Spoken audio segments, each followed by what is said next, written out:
Hello and welcome class. आज हम class 11th के इको का कॉस्ट चैप्टर कंटिन्यू करेंगे। इससे पहले हम इसकी 2 क्लासेस कर चुके हैं। इसमें हमने बेसिक बात हमने समझ ली थी। आज हम इसको कंटिन्यू कर रहे हैं। ये आपके इस बार के 11th के एग्जाम में बहुत एक इंपॉर्टेंट टॉपिक बन सकता है। ध्यान दीजिए, अगर आपने इसको अच्छे से कर लिया, 5 से 12 नंबर का टॉपिक है ये, आपने इसको ढंग से कर लिया तो ये नंबर आपको बहुत आसानी से मिल सकते हैं। ध्यान दीजिए क्या है, हमने इससे पहले कॉस्ट में ये पढ़ लिया था कि कॉस्ट कई प्रकार के हैं, जैसे फिक्स कॉस्ट है, वेरिएबल कॉस्ट है, सब कुछ पढ़ा था। लेकिन अंततः हमने ये चीज़ पढ़ी कि कॉस्ट जो है वो फिक्स और वेरिएबल होती है। अब उसी को हम एवरेज के फॉर्म में देखेंगे। जैसे हमने देखा होगा, हमने कॉस्ट को आज हम दूसरे एंगल से पढ़ने जा रहे हैं।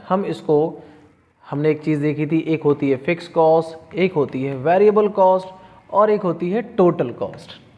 ठीक है, आज हम इसी को एवरेज के फॉर्म में पढ़ने जा रहे हैं। एवरेज मतलब औसतन, तो यानी इन सब के आगे ए शब्द लगा दो, क्या हो जाएगा? Average fix cost, average variable cost और एवरेज टोटल कॉस्ट, जिसको नॉर्मली एवरेज कॉस्ट भी कहा जाता है।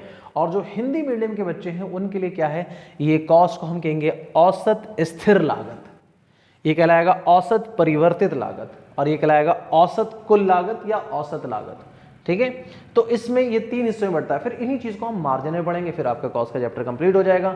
ध्यान दीजिए, तो सबसे पहले आज हम पढ़ने जा रहे हैं AFC, एवरेज फिक्स कॉस्ट। तो AFC जिसकी फुल फॉर्म है average fix cost, average fix cost, इसको हिंदी में हम कहते हैं औसत, इसको हिंदी में हम कहेंगे औसत स्थिर लागत, औसत स्थिर लागत।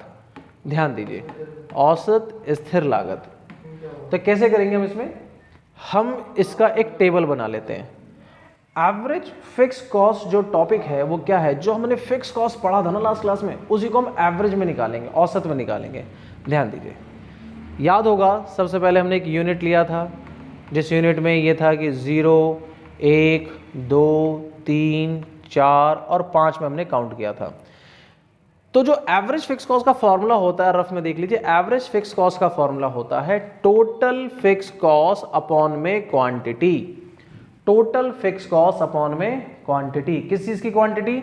वो होती है ये क्वांटिटी का मतलब होता है यूनिट, वो भी कौन सा? वो यूनिट जो हमने प्रोड्यूस किए हैं, वो यूनिट जो हमने प्रोड्यूस किए हैं। जैसे आपको याद होगा, अभी हमने एक भी यूनिट प्रोड्यूस नहीं किया, यहाँ 1 यूनिट प्रोड्यूस किया, यहाँ 2 यूनिट प्रोड्यूस किया, यहाँ 3। उसी लिए सबसे तो पहले हमें TFC का पता होना चाहिए। अगर आपने हमारी पिछली वीडियो देखी है तो उसमें आपको मालूम होगा हमने TFC हर जगह बराबर ले रखी है, मतलब एक जैसे 12 के आंकड़े लिए हैं। और मैं पहले भी कह चुका हूँ, आज फिर कह रहा हूँ कि हम आंकड़े को चेंज नहीं करेंगे, क्योंकि हमें कई तरह के रिलेशन समझने पड़ते हैं। तो अब इसके बाद देखिए AFC। अभी आपने समझा कि AFC का फॉर्मूला होता है एवरेज फिक्स कॉस्ट होता है टोटल फिक्स कॉस्ट अपॉन में क्वांटिटी। और ये क्वांटिटी क्या होती है? वो क्वांटिटी जो हमने प्रोड्यूस कर ली है। तो देखो 12 रुपए खर्च करके अपनी एक भी यूनिट हमने प्रोड्यूस नहीं किया, तो फॉर्मूले के हिसाब से क्या होगा? 12 डिवाइड में 0। तो इसका आंसर क्या आएगा? अब बहुत सारे बच्चों के दिमाग में आंसर आएगा, सर 0 से किसी भी नंबर को मल्टीप्लाई करते तो 0 आता है, 0 को किसी नंबर से डिवाइड करते तो 0 आता है। लेकिन बेटा ध्यान दीजिए, 0 के यहाँ वाले केस में क्या है कि डिनोमिनेटर में कभी 0 नहीं आना चाहिए। याद करो 6th 7th में आपने एक टॉपिक पढ़ा था जिसका नाम था रैशनल नंबर, और रैशनल नंबर में आपने लिखा था रैशनल नंबर वो नंबर होता है जिसको हम P/Q के फॉर्म में लिख सकते हैं। बस शर्त यह है कि जो नीचे Q होता है ना, वो 0 के बराबर नहीं होना चाहिए। ऐसा कुछ एक साइन होता था, वो 0 के बराबर नहीं होना चाहिए। तो यानी अगर कभी ऐसा हो कि डिनोमिनेटर में कभी 0 आ जाए तो उसका आंसर कभी 0 नहीं आ सकता, उसका आंसर आएगा इन्फिनिटी। 0 कब आएगा? जब ये ऐसा होता है 0/12। इसको ऐसे समझो कि आपके पास 0 रुपए हैं, 0 रुपए हैं और उसको 12 जोनों में बांटना है। तो फिर यही होगा ना, मेरे पास 0 रुपए, लो भाई एक नंबर, एक तू ले ले, एक तू ले ले, एक तू ले, 0 ही है, सबको बांट दो तो 0 ही रहेगा। सबके पास क्या रह जाएगा? 0 रह जाएगा। लेकिन ये समझाना मुश्किल है कि 12 रुपए को 0 जने में कैसे बांटे, 0 लोग में कैसे बांटे, तो ये थोड़ी सी प्रॉब्लम आ जाती है। चलिए, तो इसका मतलब क्या, हमें इन्फिनिटी की जगह हम यहाँ पे क्या लिखेंगे? डैश। आगे ध्यान देखिए, AFC का फॉर्मूला TFC डिवाइड में क्वांटिटी, 12 डिवाइड में 1 12, 12 डिवाइड में 2 6, 12 डिवाइड में 3 4, 12 डिवाइड में 4 3 और 12 डिवाइड में 5। इसका आंसर पॉइंट में आएगा, वो होगा 2.4। अब डिवाइड करके देख लेना। आई होप यहाँ तक बात आपको समझ में आ रही होगी। अब ध्यान दीजिए, अगर आपको ये पॉइंट समझ में आ रहा है तो एवरेज फिक्स कॉस्ट हमारा ऐसा ही बन रहा है। ठीक है, आगे ध्यान दीजिए, एवरेज फिक्स कॉस्ट का फॉर्मूला यही होता है। चलिए, अगर ये एवरेज फिक्स कॉस्ट आपको क्लियर है तो बात इसकी ग्राफ की भी कर लेते हैं। ये बना रहे हैं हम इसका ग्राफ, एवरेज फिक्स कॉस्ट। ध्यान देखना, एवरेज में खास बात आप देख रहे हैं, ये 12 से स्टार्ट हुआ, लगातार डिक्रीज होता जा रहा है, लगातार डिक्रीज होता जा रहा है। तो हम यहाँ पे ये जो ग्राफ बनाएंगे ये कुछ ऐसा ही होगा, एवरेज फिक्स कॉस्ट। यहाँ पे हमने लिख दिया एवरेज फिक्स कॉस्ट और यहाँ पे हमने लिख दिया यूनिट्स। बाकी आपको पता है यहाँ आंकड़े आप कैसे यहाँ पे करेंगे, 1 2 3 4 5, 2 3 4 5 ऐसे कर लेंगे आप। अब ध्यान दीजिए, ये एवरेज फिक्स कॉस्ट 12 से स्टार्ट हो रहा है और डिक्रीज हो रहा है, लेकिन इसकी कुछ खास बात भी होगा। ये ऐसे हम करेंगे, ऐसे इस तरीके से। ध्यान देना, ये जो हम डिक्रीज कर रहे हैं कभी ये बिल्कुल राउंड शेप में नहीं बनाना, ये हमेशा क्या होना चाहिए, डिक्रीज फॉर्म में दिखना चाहिए। ये हमेशा डिक्रीज फॉर्म में दिखना चाहिए, ये कभी इससे टच नहीं होगा, एक्स एक्सिस से टच नहीं होगा। पता है एक्स एक्सिस से टच होने का क्या मतलब निकलता है, मैं आपको नेक्स्ट पेज में बताता हूँ। ध्यान दीजिए, एक्स एक्सिस से टच होने का मतलब ये हो जाता है कि मान लो अगर ये हमारा ग्राफ है, इस ग्राफ में हमने इसको ऐसे यहाँ पे टच कर दिया, एक तो यहाँ भी टच नहीं होगा, ये भी पॉइंट गलत है, यहाँ भी टच नहीं होगा। इसका मतलब ये हुआ कि यहाँ पे कोई ना कोई यूनिट होगी, यहाँ पे कोई ना कोई यूनिट होगी। मतलब मान लो यहाँ पे 7 यूनिट है और ये अगर टच कर रहा तो यहाँ पे क्या नंबर होता है, 0। इसका मतलब ये हुआ कि अगर हमने 7 यूनिट प्रोड्यूस कर दिया तो आंसर क्या आ जाएगा, 0। तो टेबल के हिसाब से वो कैसा दिखता होगा, टेबल के हिसाब से यूनिट के केस में वो यहाँ दिखेगा 7, यहाँ पे TFC पता नहीं कुछ ना कुछ वैसे 12 होगा और यहाँ पे AFC यहाँ पे 0 आ जाएगा। लेकिन ऐसा पॉसिबल ही नहीं है। सोच के देखो, 12 को जब 7 से डिवाइड करोगे 0 आएगा क्या? 0 आने के लिए क्या चाहिए, लॉजिक समझो। किसी भी आंसर का 0 फ्रैक्शन में 0 आने का तो ऊपर 0 होना चाहिए, नीचे चाहे जितना बड़ा नंबर हो, जितना बड़ा नंबर हो नीचे, तभी 0 आ सकता है। फॉर्मूला हमारा क्या है, AFC is equal to TFC upon में क्वांटिटी। चलो क्वांटिटी 2 मान ली, लेकिन टोटल फिक्स कॉस्ट कभी 0 होती है क्या?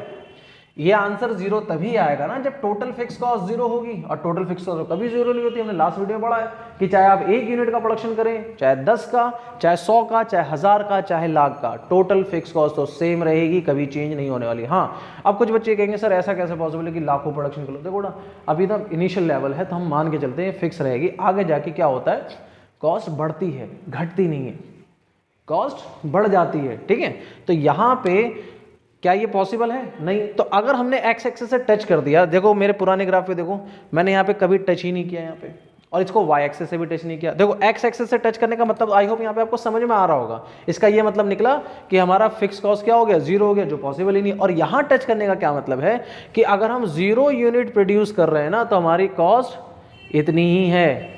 ठीक है, एक बार को आप कर भी सकते हो, लेकिन ना करो तो ज़्यादा बेटर है, क्योंकि इसमें ये ऐसे डिक्रीजिंग फॉर्म में रहता है। बस एक और बात ध्यान रखिए, एक बच्चा और गलती क्या करता है, ध्यान दीजिए। मैं अपने 12 साल के एक्सपीरियंस से आपको बता रहा हूँ, बच्चा गलती क्या करता है।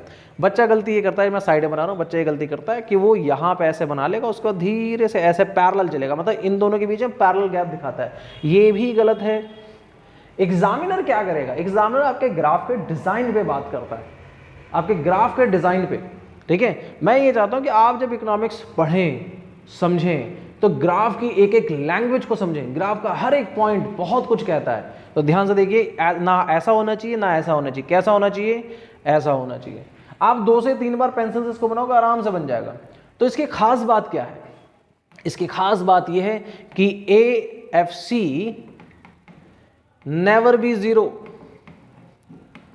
ये कभी भी 0 नहीं होता।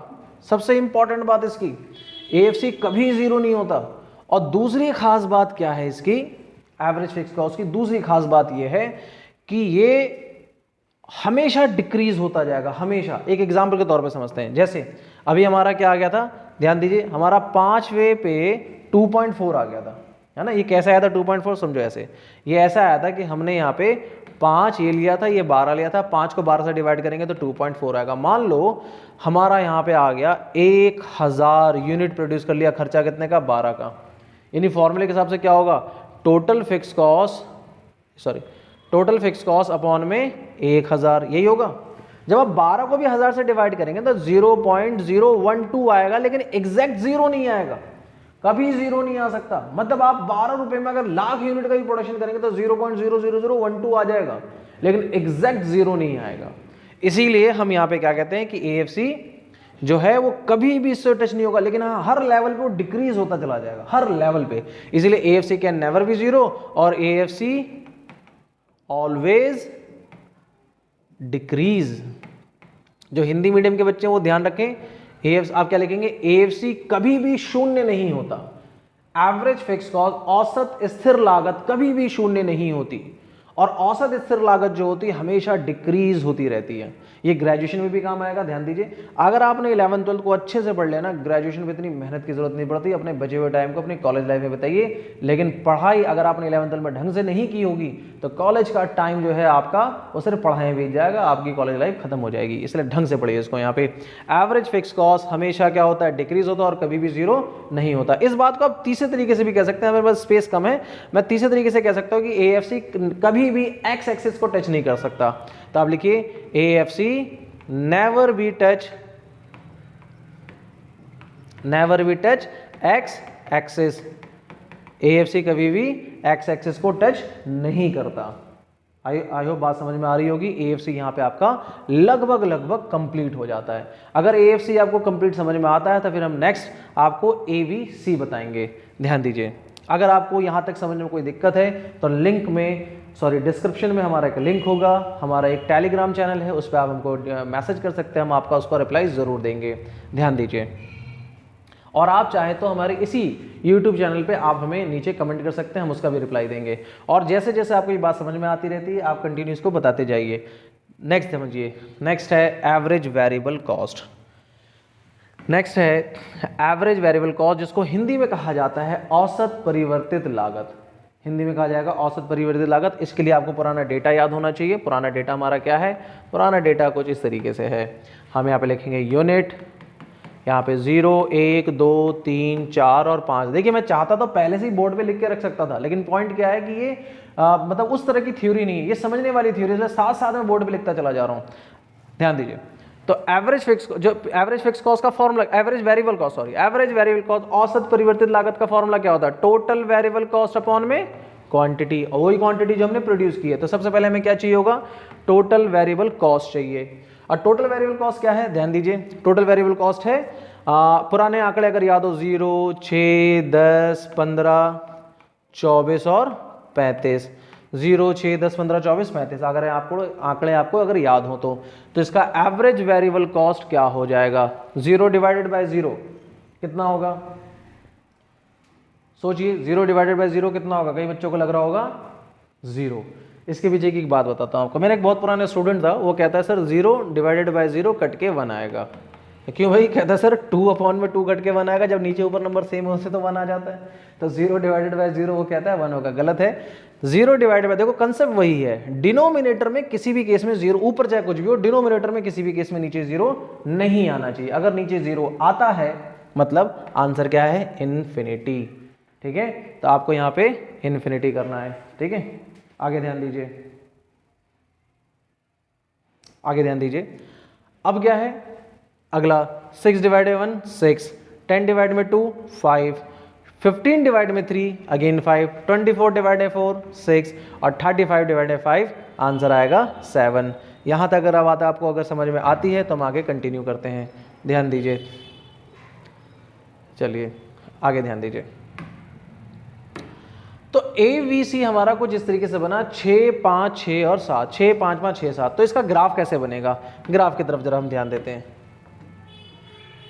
ग्राफ की तरफ ध्यान दीजिए, 2 मिनट में ग्राफ भी बन जाएगा आपका। मैंने आपको पहले भी कहा है कि जब भी आप ग्राफ बनाएं तो आप कोशिश करें एक्स एक्सिस और वाई एक्सिस की जो लेंथ है ना वो लगभग सेम रखिए, तो आपका ग्राफ बिल्कुल सही बनेगा। जो ग्राफ के जो हमारे जो पॉइंट होते हैं, यहाँ पे आप बनाएंगे आप यूनिट्स, जिसमें ये इस तरीके से चलेगा 1 2 3 4 5, और यहाँ पे आप लिखिए एवरेज वेरिएबल कॉस्ट, जो कि हमेशा इस तरीके से जाएगा, dash dash dash dash dash. कोई आंकड़ा लिखने की जरूरत नहीं है, आप समझिए। एवरेज वेरिएबल कॉस्ट आपसे एग्जामिनर चाहता क्या है, चाहता ये कि इनका कॉमनली ग्राफ किस डिजाइन के हिसाब से बनता है। देखो आंकड़े चेंज कर दूंगा चेंज हो जाएंगे, लेकिन मोस्ट ऑफ द टाइम इसके जो डिजाइन होते हैं बेसिकली आपसे वही चाहता है। डिजाइन कैसा है इसका, कुछ इस तरीके से, एवरेज वेरिएबल कॉस्ट स्टार्ट होगा 6 से, फिर डिक्रीज होगा 5 है कांस्टेंट रहेगा, फिर आगे बढ़ जाएगा। तो एवरेज वेरिएबल कॉस्ट एक कुछ इस तरीके से बनता है। आप जब भी एवरेज वेरिएबल कॉस्ट बनाएंगे तो ध्यान रखना, आपने 6 से स्टार्ट किया, खत्म 7 पे हुआ, तो जिस लेवल पे आप स्टार्ट कर रहे हैं देखो उस लेवल से थोड़ा ऊपर तक आप ले जाके खत्म करेंगे इसको। ठीक है, ये हो जाएगा एवरेज वेरिएबल कॉस्ट। इसको आप कह सकते हो ये बाउल शेप का बनता है, मतलब एक कटोरे के शेप का बनता है ये average variable cost. I hope बात समझ में आ रही है। डिजाइन बिल्कुल सेम है। आपको देखिए पहले 6 था, आप ऐसे कर सकते हैं, फर्स्ट यूनिट पे 6 था, फिर डिक्रीज हुआ 5, फिर डिक्रीज हुआ 5, उसका फिर 6 और फिर उसके बाद ये 7। आपको पॉइंट से पॉइंट मिलाने की जरूरत नहीं, कारण ये है कि आप ग्राफ पेपर पे इसको नहीं बना रहे हैं, आप एक नॉर्मल 2 लाइन की कॉपी में आप इसको बना रहे होते हैं, इसलिए आपको ऐसे ही बनाना है। तो मुझे नहीं लगता कि आपको कोई प्रॉब्लम आनी चाहिए। अगर फिर से कह रहा हूँ, अगर कोई प्रॉब्लम है तो आप हमें मैसेज कीजिए, आप हमें कमेंट कीजिए। नेक्स्ट ध्यान दीजिए, तो अभी तक आपने जो सीखा वो ये था कि एवरेज फिक्स कॉस्ट हमेशा क्या होता है, डिक्रीज होता है, और एवरेज वेरिएबल कॉस्ट ये देखा। अब लास्ट में रह गया एवरेज कॉस्ट। एवरेज कॉस्ट, तो ध्यान दीजिए हम बात करेंगे एवरेज कॉस्ट की। तो लास्ट में जो हम पढ़ रहे हैं वो है एवरेज कॉस्ट, यानी हिंदी में इसको कहते हैं औसत लागत, यानी एक तरीके से ये कुल लागत का औसत है, कुल लागत का यानी टोटल कॉस्ट। तो एवरेज कॉस्ट का जो फॉर्मूला होता है वो होता है टोटल कॉस्ट अपॉन में क्वांटिटी, टोटल कॉस्ट अपॉन में क्वांटिटी। तो इसको एक टेबल के थ्रू पहले समझ लेते हैं, इसको टेबल के थ्रू समझिए जरा, ध्यान दीजिए। तो सबसे पहले हम यहाँ पे वही पुरानी चीज यूनिट लिखेंगे। अब देखो एवरेज कॉस्ट आप तब निकाल सकते हो ना, एवरेज कॉस्ट आप तब निकालोगे जब आपको टोटल कॉस्ट पता होगी, और टोटल कॉस्ट के लिए क्या चाहिए आपको, फिक्स भी चाहिए, वेरिएबल भी चाहिए। तो इसलिए हम हमें पुराने डेटा को दोबारा याद करना पड़ेगा। ध्यान दीजिए, टोटल फिक्स कॉस्ट क्या थी, हर लेवल पे 12 थी, याद हो आपको, तो हर लेवल पे हमने 12 लिख लिया। उसके बाद अगर याद है आपको तो टोटल वेरिएबल कॉस्ट क्या थी हमारी, वो थी 0, 6, 10, 15, 24 और 35। इसके बाद आपका टोटल कॉस्ट निकलता था। ये सारी बातें पिछली बातें, इसलिए से ज़्यादा टाइम नहीं लगा रहे ताकि वीडियो लंबी ना हो। ये है 12, ये है 18, क्योंकि टोटल कॉस्ट इन दोनों का सम अप होता है, 12 और 10 22, और ये हो जाएगा 27, उसके बाद ये हो जाएगा 36 and this is 47। Now average cost. अब जो हमारा रिलेशन है उसके बारे में बात करते हैं। एवरेज कॉस्ट के लिए हमें क्या करना होता है, फॉर्मूला है टोटल कॉस्ट अपॉन में क्वांटिटी। ध्यान दीजिए, इस पे टोटल कॉस्ट कितनी है 12, क्वांटिटी कितनी है 0। अगेन 12 डिवाइड में 0 आंसर इन्फिनिटी, पहले 2 बार बता चुका हूं। ध्यान दीजिए, अगला क्या है, 18 डिवाइड में 1 कितनी हो जाएगा 18, 22 डिवाइड में 2 11, 27 डिवाइड में 3 9, 36 डिवाइड में 4 अगेन 9, और 47 डिवाइड में 5 ये आ जाएगा 9.4 समथिंग, 9.4 आ जाएगा। अगेन आपका ये टॉपिक कंप्लीट है। अब जरा इसके ग्राफ की बात कर लेते हैं।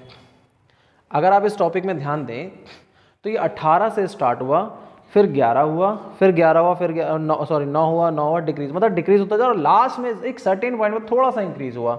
तो इसका जो ग्राफ बनेगा ना, इसका ग्राफ कुछ ऐसे ही बनेगा। ध्यान दीजिए, इसकी थ्योरी रह गई, थ्योरी हम आपको बताते हैं अभी। इसके फॉर्मूले वगैरह रह गए, फॉर्मूले वगैरह क्या इसके, ये हो गया एवरेज कॉस्ट। तो देखो थ्योरी में क्या है, जैसे आपसे पूछता है एवरेज फिक्स कॉस्ट के बारे में पूछता है, तो एवरेज फिक्स कॉस्ट क्या है, the per unit of total cost, बस इतनी सी डेफिनेशन था, per unit of total cost. Hindi में क्या कहेंगे, ये कुल लागत को औसत में दर्शाता है। Average fix cost, variable cost क्या होगा, per unit of variable cost, Hindi में कहेंगे ये परिवर्तित लागत का औसत दर्शाता है। उसी तरीके से टोटल कॉस्ट की परिभाषा जब आपसे पूछेगा, एवरेज कॉस्ट की परिभाषा जब आपसे पूछेगा तो आप क्या कहेंगे, that is the per unit of total cost. बस आपको ये देखना है पर यूनिट किसका है, पर यूनिट टोटल कॉस्ट का। तो हिंदी में कहेंगे ये कुल लागत का औसत को दर्शाता है, बात खत्म। अब इस पे ध्यान दीजिए, शुरू हो रहा है ये 18 से, शुरू हो रहा है ये 18 से, तो ये 18 से हम स्टार्ट करेंगे और ये कुछ इस तरीके से जाएगा। वैसे इसको ना एक सेकंड, इसको ना थोड़ा ढंग से और बनाते हैं, ध्यान दीजिए। ये स्टार्ट कुछ इस तरीके से होगा, एवरेज वेरिएबल कॉस्ट, ये स्टार्ट होगा ऊपर से और ये डिक्रीज होता चला जाएगा, ये सबसे ऊपर से स्टार्ट होता है, ठीक है। अगर मैं इसी में, अगर ये हो गया हमारा एवरेज कॉस्ट, अगर मैं इसी में एवरेज वेरिएबल बना के दिखाऊं ना, जो इससे जस्ट पहले हमने यहाँ बनाया था, तो थोड़ा सा रिलेशन समझ में आएगा। नेक्स्ट क्लास में इसके रिलेशन को पढ़ेंगे। इसका रिलेशन क्या, ध्यान दीजिए, ये एवरेज वेरिएबल कॉस्ट है और ये एवरेज कॉस्ट है, मैं वेरिएबल कॉस्ट यहाँ बना रहा हूँ। ये धीरे धीरे क्या होता है, इनके बीच का गैप कम होता रहता है, इनके बीच का गैप कम होता है, that is average variable cost. हालांकि ये इसमें जरूरत नहीं है, आज का टॉपिक तो आपका ये वाला है, लेकिन बस ये मैंने इसलिए बता दिया, धीरे धीरे इसका गैप कम हो रहा होता है, ये इसका एवरेज कॉस्ट का रिलेशन। अभी जब नेक्स्ट क्लास में जब रिलेशन पढ़ेंगे ना, तो इसको तीनों ग्राफ को हम कंबाइन करके पढ़ेंगे। मैं उम्मीद करता हूं कि आपको यहां तक ये बात समझ में आ गई होगी। मैं फिर कह रहा हूं कि अगर आपको किसी भी तरह के टॉपिक को लेकर कोई दिक्कत है, आप हमारे इस वीडियो के नीचे आप कमेंट कर सकते हैं, या फिर हमारे टेलीग्राम चैनल पे आप हमें मैसेज कर सकते हैं, हम उसका रिप्लाई ज़रूर देंगे। Good bye.